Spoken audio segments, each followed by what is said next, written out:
Hi there, how are you? This is Lois Gidiga. Please welcome back to my channel. And the reason I want to talk about life in Canada is there's many people who reach out to me who are out there who are planning to come to Canada and they have no clue about this country. Maybe they don't have relatives, they don't have friends. Some people out there they don't give you the right information. They don't tell you things as they are. I know a lot of us who want to paint another picture that is not the reality. So I'll be giving you the reality of life here, the cost of living, the availability of jobs and stuff like that. But before I go there, Canada, Canada is such a big country. Maybe you've done some research, but Canada is so big. It is the second largest country in the world after Russia. From East Coast to West Coast, Canada stretches 3.8 million square miles. That is big. That means that United Kingdom can fit into Canada 40 times. And my country, Kenya, can fit into Canada 17 times. So we can have 17 Kenyans in this Canada.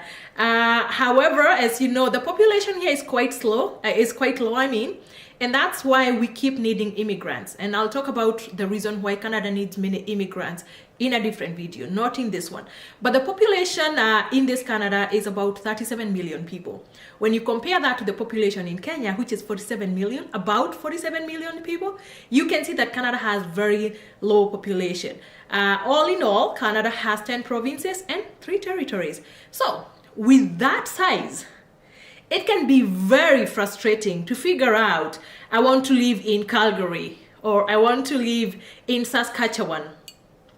It's funny, I met some people, and I'm not trying to say anything bad about anybody, but I met some people and they had come for a conference and I asked them, so why did you guys decide to come to Calgary? And they said, we just thought the name sounded good. So please don't be that person. Don't come here because Calgary sounds like Calvary. No, my dear, don't do that.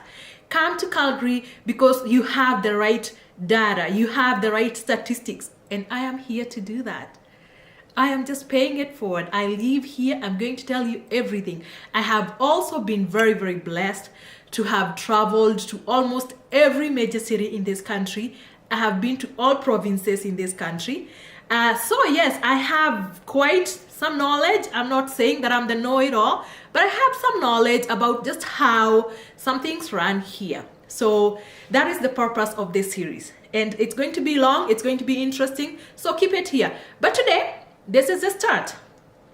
What are the things that at times we don't even think about when we are looking for where to move into? I know in the mind of every immigrant, I was there myself. All my friends, my relatives were worried that I'm leaving the tropics of Kenya to come to a very cold place. At that time, my main worry was, will I get a job in Canada? And I think that is the biggest question in the mind of every potential immigrant. So you're filling your express entry, you're coming here as a student, you want to come here as a student, you don't know. So where should you be going? Which province has better prospects? Which city has better prospects? That's why yours truly is here today.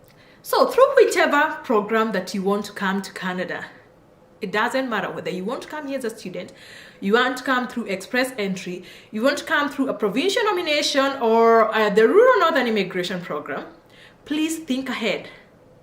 Think ahead. And I'm saying this mostly for people from my country. I come from a society that is that is community-based. Yes, it is so community-based. We thrive in numbers. We thrive when we are together. And I believe that is the case almost everywhere. So when you come here and you're all alone, you can find some struggles, right? So that being the case, there's a saying in Kenya that says a child doesn't just belong to the village, to the parent, but that child belongs to the village. So we want to bring that community whereby we can support each other. Here, for us to thrive better, for us to build stronger communities. So these are the things that we need to be thinking about when we're looking for places to settle. Of course, so that means the first thing that comes to mind is, where do I know somebody? Where do you have friends? Where do you have family? Where do you have relatives? Because where you have relatives, then it's easy for you. You feel comfortable. You feel better. There's someone to hold your hand. So then it's good that we help people. We bring them together. We bring them so that we can stay together. We can help each other. We can babysit for each other. We can carpool together. We can do all those things, right? And again, something that happens here is there's something called...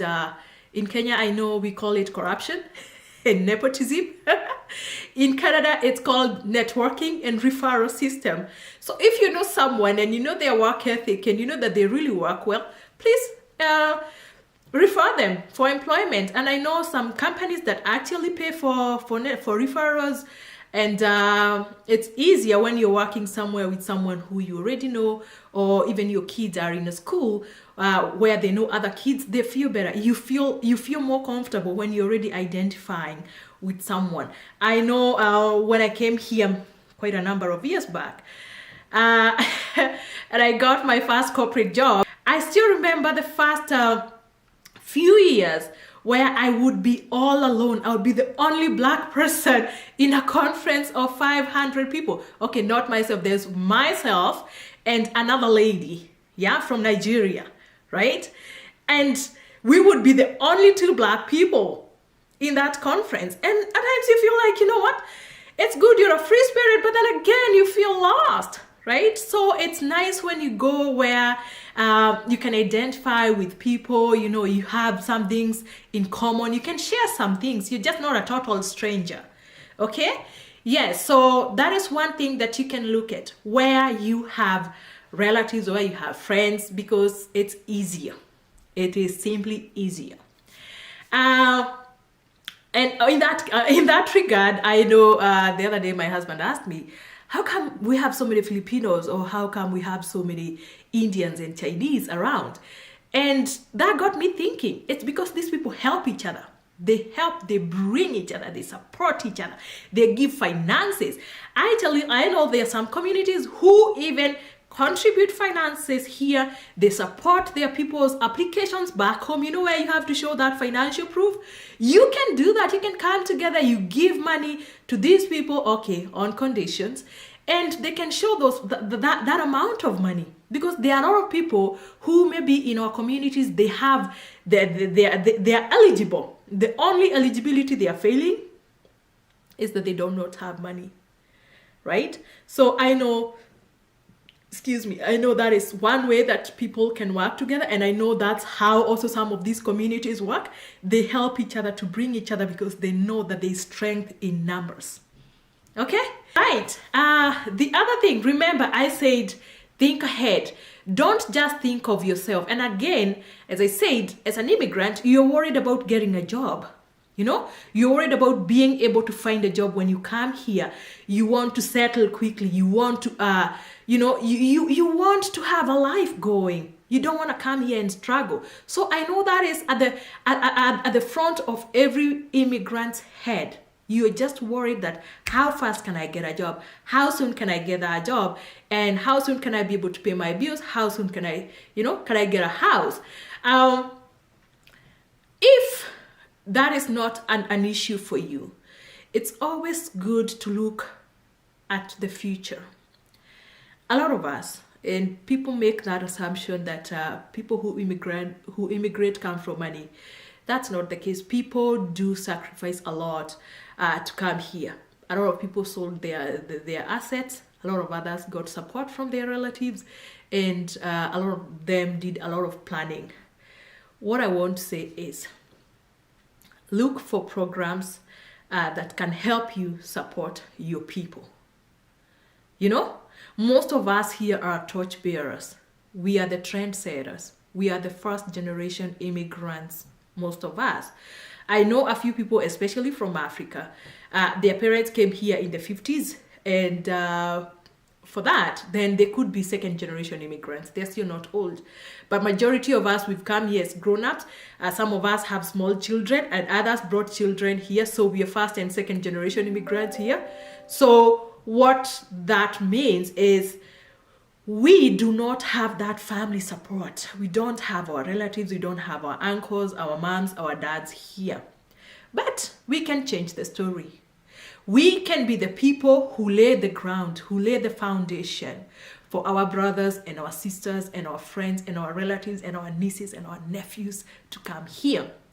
So think of it like this. You are eligible, right? You're eligible, you can get the 460 points. You can either choose to come live in Toronto because it's a big city, right? And maybe it's diversified. You feel better being around immigrants. But you can also choose to go to a less attractive province, because some of these less attractive provinces, believe you me, they have programs to attract people and to attract immigrants. So in places like Manitoba, you would find that and even now, Alberta is doing that, and other and actually we now have other communities which have come up, where they're saying we shall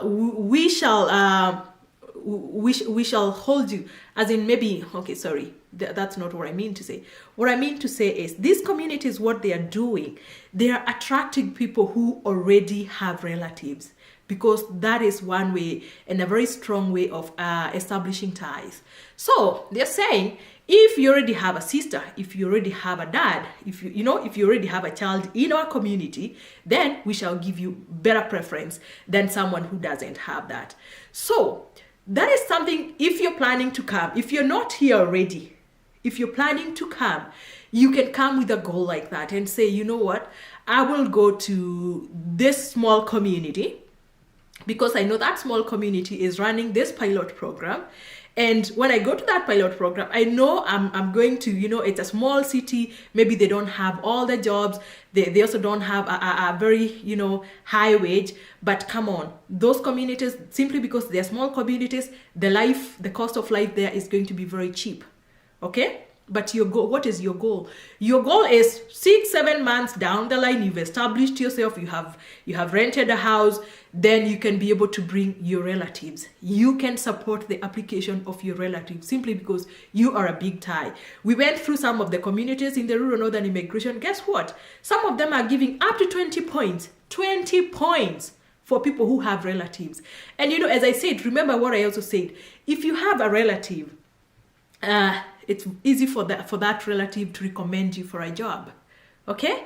So you also know that a job is a catch in some of these communities. So you need a job and you need strong ties. How do you establish that? If you yourself, you've already made it through that program, please go to that. Live in this kind of community so that then you can be able to bring your relatives. The burden does not have to, it doesn't have to stop with you. Pass the baton. Pass the baton. Please, my friend, pass it. Change somebody's life. Touch somebody's life. Bring people in numbers where you can. Okay? The other way, and I know it's also a way, and now I think maybe I'm just moving a little bit out of where to come. I've said when you're thinking of where to come where you can establish well, come where you can find a job, of course, and come where you can also set a way for your friends and relatives later on. And I talked about people supporting their friends, their families, and I have seen this in many communities, right? Even in the refugee class, there's a lot of people. There are a lot of refugees who are coming from Kenya, who are coming from other places. And how they get here is because they are supported by people who are already here. See, again, what I said? So if you guys are living in the same community, right? If you're living in the same community, that means then you can come together as a group of 5 and bring that friend, that relative of yours who is in a refugee camp somewhere. You can sponsor them. And that is not even the only thing, right? If you're here and you have your brother, you have your sister, as I said, if maybe the only thing these people are lacking is finances, You can be very strategic. You can be able to provide finances for these people to come, and that way then we have a bigger community, we have a stronger community. So look for programs that enable you to invite your relatives. Look for communities, look for neighborhoods, look for provinces that are going to help you invite your relatives. Because at the end of the day, what is the joy of just living here alone? You know, I talked about that over Christmas, that this place can be very lonely. So it's better when we have the brothers and the sisters and we have that whole community. So again, help people. And I know this, I'm going to say this. I know some of our people who want to bring people to use them. Please stop that. Don't bring people to use them. Bring people to help them. Change somebody's life. Because the moment you bring that person here, if you change their life, you change an entire generation. You change the whole story of their children and their future. Okay? All right. So keep it here. If you like my video, please subscribe. Okay? Subscribe to my channel. Share my video. This is going to be the start of a whole lot of videos. So I'll be talking about various provinces in my next video. Okay? Thank you so much. Thank you for joining me. Have a good night. Have a good day. See you at my next video. Bye now.